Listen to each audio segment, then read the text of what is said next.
যদিও আমার হার্টের প্রবলেম, যার কারণে বাংলাদেশের খেলাটা খুব কম দেখা হয়। তো আসসালামু আলাইকুম ফেসবুকবাসী, কালকে রাতে বাংলাদেশের খেলা দেখলাম। যদিও খেলা দেখার রুচিটা হারিয়ে গেছিল, বাংলাদেশ যে পারফরমেন্স করছে এখন, তারপরেও নিজের দেশ বলে কথা খেলা দেখতে লাগলাম। তো প্রথমে মোটামুটি ভালোই খেলছিল, সাইফ হাসানও ভালোই ব্যাটিং করেছে কালকে। একমাত্র ভালো যদি খেলে থাকে কেউ, তাহলে ওই সাইফ হাসানই খেলেছে। এখন কথা হচ্ছে যে আর কত মানুষের মন ভাঙার পর মানে বাংলাদেশ জিতবে। আজকে আবারও খেলা আছে পাকিস্তানের সাথে, আজকে যদি জিততে পারে তাহলে ফাইনাল যেতে পারবে। কালকে প্রথমে ইন্ডিয়া যেভাবে পিটিয়েছে, মানে যেভাবে রান করেছে, 200 পার হওয়ার কথা, সেখানে 169-এই আটকে রেখে দিয়েছে। তো যাই হোক, জেতার একটা চান্স ছিল। এখন ব্যাটিংয়ের আবার কি আর বলবো, মানে একটা উইকেট পড়লেই পাতলা পায়খানা শুরু হয়ে যায়।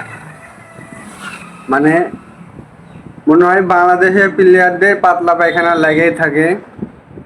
কতক্ষণে যে মাঠে নামবে, কতক্ষণে আউট হয়ে আবার ঘুরে চলে আসবে।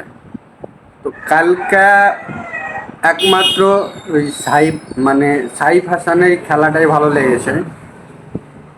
অনেক সুন্দর একটা ইনিংস খেলেছে সে প্রথম থেকে লাস্ট পর্যন্ত। যদিও সে কয়েকটা বার লাইভ পেয়েছে, সেটা কাজে লাগাতে পারেনি। যাই হোক, আজকে খেলা আছে।